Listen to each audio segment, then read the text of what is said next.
Welcome back to this series. It's Redeeming Leclerc's Legacy. If you did not see episode 2 that just came out a few days ago, make sure you go check it out. It was a good one in Hungary. It was very intense and very sweaty. So make sure you go check it out. If you did see it, you will know that we got our first race win of the series with that overtake on Sergio Perez, and Verstappen finished out in P5, so it was a huge points overhaul, 15-point overhaul. I think the gap is now like, what, 41, 42?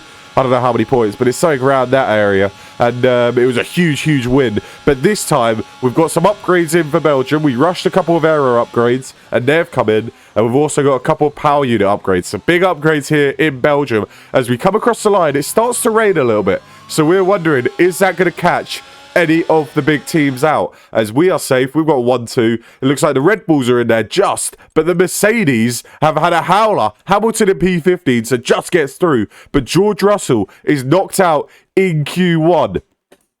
And the rain continued for the following sessions. The Q2, you can see we struggled. We're down in P8. That's not a good lap at all. And coming on to Q3, we're currently in P9 as we go on to our last lap. So we know we need something special. We need to create one of the lap of dreams, but I just couldn't get to grips with the car. I think in hindsight, I did not have enough downforce on the car because I had a setup for a dry setup. So maybe I should have put a lot more front downforce. It might have helped, because around every corner, look, I'm just wrestling the car. It's not fun to drive at all. It's actually awful. And as we come around this left-hander, we're pushing it as much as possible. And yeah, we run wide, invalidate the lap, and that is P9 for us. So that is a tragic qualifying session. And I need to work on my qualifying sessions, because multiple times this season, we've had a bad qualifying session and we're only 3 races in. So, I mean, I don't think I've had a good qualifying session yet. So we need to figure those out. Get some good qualifying, get a couple of poles, and it'll make the race wins easier. But I guess for the series, you don't want the race wins to be easy, do you? Starting from the back of the grid, we're going to have plenty of overtakes because we took the engine penalties, because we might as well. We're P9. Why would we do it in Monza when we could potentially qualify pole and then do it there? So we'll do it here. Start P20. I didn't want to do it this early. I wanted to try and get as many points as possible back on Max Verstappen and then do it. But, yeah, I guess my poor qualifier has decided when we are. So we are starting P20. You can see Verstappen on pole, Sainz P2. Hopefully Sainz can do something for us this race. If he can stop Verstappen from winning, that could be huge in our title hunt. But otherwise, it's damage limitation once again. Like it was in France, it's damage limitation here in Belgium as we try and score as many points as possible to stop Max Verstappen's title charge. I mean, he's quite a way ahead, so we need to start getting points of him, but it's got to be damage limitation here in Belgium as we are away, ready to go. We've got to keep our nose clean at this first corner. Last thing we need is damage at turn 1, but we also want to get several overtakes. Let's look at that. Down the inside we go, behind the Haas of Kevin Magnussen, and we're side by side with George Russell. If we can get past George Russell early on, then that could be huge, and we can navigate our way through the rest of the back markers as we're going side by side with Esteban Ocon. That is a scary sight. I don't like going side by side with Esteban Ocon. If you watched our race in France, you'll know exactly why I don't like going side by side with Ocon. But we're going to go down the inside of him towards the end of this straight, maybe even down the inside of the Haas. We're going to try and break as late as possible. Look at that, down the inside of Kevin Magnussen, swooping round the outside for that corner, and up we go into P15. That is a fantastic move to start off our race as we're going for a move around the outside of the Aston Martin now. Lance Stroll, see you later, son. George Russell, you're next on the agenda. Oh, as we almost lose the car, and we say, all right, we'll sit behind George Russell, and we'll calm down as Lance Stroll looks to remove down the inside. No, thank you. Don't stick your car where it doesn't belong, mate. Keep yourself down in P15. You're not getting back past me. As we look at that move again on Lance Stroll, we look at that little... Did we lose the rear here? We did lose the rear. Oof, that was very, very close to being a bad incident. It looks like we ran wide a little bit there, so that might be a track limit as well. So, not an ideal start, but I mean, we gained 6 places. So, in hindsight, it's pretty good as we go down the inside of George Russell. Looking at Latifi up ahead. Are we going to think about a move on Latifi? Not quite yet. Latifi should be an easy one. We've got to make sure we get past George Russell first. As there we go, up in a P13. Now we should be able to get past these back markers pretty easily. Latifi should be easy. And then we got Bottas, Tsunoda, Schumacher, Vettel. And then we can start to push for the top 7. As I think everybody in this race is on the mediums. So everybody's on the mediums except for Fernando Alonso. Fernando Alonso is on the softs. So I don't know why he's gone on the softs. That's a very interesting strategy. But everybody else is on the same strategy as us. We went on the mediums so we could try and get as many overtakes on as early as possible. As you can see, we go side by side with Bottas. Bottas is not allowing us to go through with ease. As still we go side by side with the Alfa Romeo. We want to get this done, Bottas. Let us go. We're faster. Just let it go, mate. As we go around the turn 1, we still give him room and we're still going side by side. This is fantastic racing. As now we use our ERS. We say we're the faster car. See you later. And we finally get ahead of the Alfa Romeo. I'll tell you what, that was a fantastic battle between us and Valtteri Bottas. But still, ahead we go. And we're going to stay ahead of Bottas there. As now we go for a move on Schumacher. And then we got Vettel up ahead. So a couple more moves to make. And then we're in the top 7.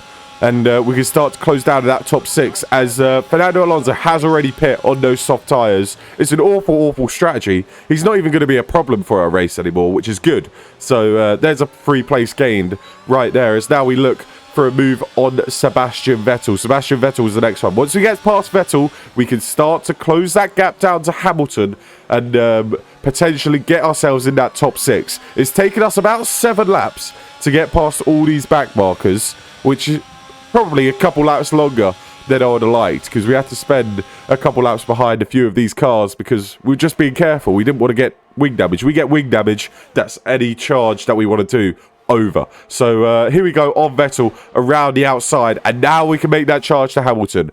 Charge down to Hamilton, get past Hamilton, charge down Perez, get past Perez, and then we want to get past the McLarens as well. So we do feel really, really quick around here. As I'm already halfway through, we're about a second behind Hamilton. So 10 laps in, a second behind Hamilton in the top 7. This could actually be, we could be looking at an outside shot for a podium here.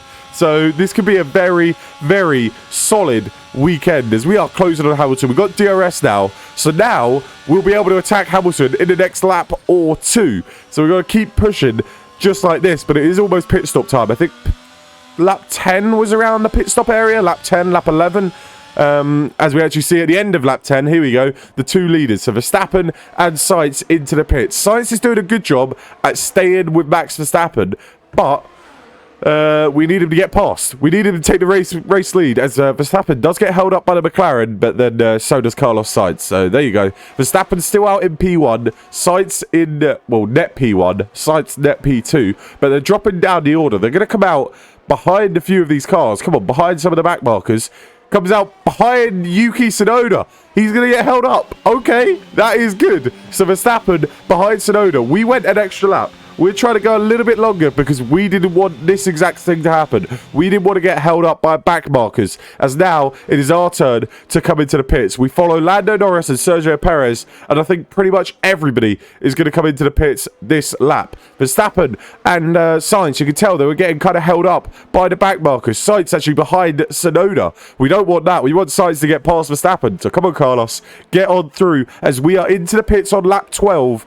Onto hard tyres. Out we go behind Perez, behind Norris. I think there's still an outside shot at a podium here as Verstappen now comes through along with Sainz, and that gap has closed quite a bit. As where's Hamilton going to come out? Are we going to come out side by side with Hamilton? Hamilton does just about get ahead, but that's okay. We'll warm up our tyres and then we can make a charge back past Hamilton, back past Perez. But you look in that bottom left, Lando Norris has lost sight of the front two, and the front two are not that far ahead now. It's a lot more closer than it was before the pit stops, so that has really helped us as we are looking for a move on Perez and Ricciardo, and we see Lando Norris up the road as well. This could be a podium here in Belgium. Lap 15 out of 22, this could be a podium. We could still even come back and get in the top two because Carlos Sainz is fading away from Verstappen, which is a little bit frustrating. We wanted Sainz all over the back of Verstappen at this rate, but it doesn't look like it's going to happen as we look for a move down the outside of Sergio Perez. Are we going to look for a move on Daniel Ricciardo as well? Yes, we are, down the inside. Oh, a bit of wheel bagging. Was that bit too much of a dive bomb? It doesn't matter though. We're up at a P4. We had to go for it, but was that too much of a dive bomb? Let's have a look at the replays. Down the inside. Oh, I mean, we keep it in the white lines. I don't know. If we have a look at Daniel Ricciardo's view, I probably look like I'd just dive down like a rocket ship. Yeah, like a torpedo, I guess. But you guys tell me in the comments what you think of that move. Clean, fair, just about fair, or do you think I deserve a penalty? And if a penalty, let me know what type of penalty. But, yeah, we had to get that move done on Daniel Ricciardo, and I just sent it. We did keep it in the white lines, so I don't know. But here we are. We're in P4 as we go a little bit wide here, and we run the tiniest bit wide, literally the smallest bit, and they've given me a 3-second penalty. And here you go. I went into picture mode. I was so pissed. I went into picture mode. Look at that. That's how far wide I was to get a penalty. But I guess I am off the track, so realistically I should get the penalty. And 5 laps to go. We got that 3-second penalty over our head, and now we got a DRS problem. But we are still in P4, so we could still get that podium. Okay, be careful. The DRS is stuck open. You're going to have to come in so we can try to attempt a fix. Pit for repairs now. So our DRS is stuck open right as we caught up to the back of Lando Norris. Perez is about 3 seconds behind now, so we've got that out. And they're trying to tell me to come into the pits. I'm like, hell no. If we come into the pits, we lose all these positions that we gained. Whereas if we stay out, we can still get a podium. Still maybe even chase down for P2 on Carlos Sainz. As you can see, going up a Rouge and Radion. I just lose it, and I have to cut that corner, and by cutting that corner, I'm going to be able to go at Lando Norris. So with the DRS stuck open, we lose a lot of downforce in the corners, and quite frankly, I almost lose the rear end around every corner. As you're going to see here, we struggle. Look at that, we're sliding around the corners, losing the rear end, and Lando Norris, who was probably pissed off that I've overtaken him after cutting the corner, just slams into our wheels and overtakes us back. So fair enough. The move didn't stick. He got the place back, so you can't be mad at me of that. But then here we go for a move around the outside of Norris here. We have so much speed down this straight because we have DRS open the whole time. So it's actually kind of benefited us at this rate, having DRS open the whole lap. As you can see, we got purple sector 1, so it is definitely helping us. And we're closing down on Carlos Sainz. We just got to be careful not to spin it. If we spin it, that's our race over as another warning. That's our second now because we've got the corner cutting and now we've got that one. So one more warning, that's 6 seconds, and any hope of a podium is gone. Any hope of P4 is gone as well. Perez will jump us as we now go for a move on Carlos Sainz. If we can get ahead of Sainz, we can then push and try and break that 3 seconds to Lando Norris. Up ahead we go into P2. It's a great move on Carlos Sainz. Just keep it in the track, mate. Yes, we do. So up into P2. It's a great move around the outside of Carlos Sainz. As we go a little bit wide, it's another 3-second penalty. We can't deal with the track limits. P2, but we got 6 seconds of track limits, and that is putting us down into P5. I think, yeah, P5, because the Mercedes and Lewis Hamilton is quite a way behind, and we've got to try and find 2 seconds in 1 lap on Sergio Perez, which is just not happening. So, I mean, yeah, there you go. Track limits, they've killed us today. And Verstappen is going to run home with a nice, easy victory in Belgium, just like it was in real life. Thank you very much. We take P2 on track, but it's going to be P5. Sainz takes P2. It's a shame that he couldn't fight with Verstappen, but wow, that is disappointing. That feels like a huge missed opportunity. If we would have got P2 that race, that would have been perfect. I would have been completely fine with it. But no, it's P5 after track limits, and it's another Verstappen win. We're going to have to do something about this. We're going to have to start winning multiple races. We need to fix our qualifying. And we need to get race wins. I mean, if he wins any more race wins, it might honestly be too big of a gap to close down. So we need to get those race wins. We do get fastest lap and P5. So damage limitation, yes. We've done all our penalties, yes. But I'm not sure even if Verstappen needs to take penalties. But we've got like 9 races to go. There's still definitely time. We get 3-4 wins on the trot, and all of a sudden that gap closes down. So let's see what we could do. 55 points is the gap. That is still definitely doable. Perez, I guess, still is in it with an outside shot. But I'd say that is doable. And yeah, we have a look at the constructors. We've fallen further away from Red Bull. I don't think we're winning the constructors, but our main focus is on the drivers' standings anyway. We want to come back and win that championship, and I still have full faith that we can do it. If you are enjoying this series, make sure you go ahead, leave a like, comment. Make sure you comment about that incident as well with Daniel Ricciardo. Was it my fault? What would you have done if you were the FIA? And yeah, I'll see you guys next time. Peace.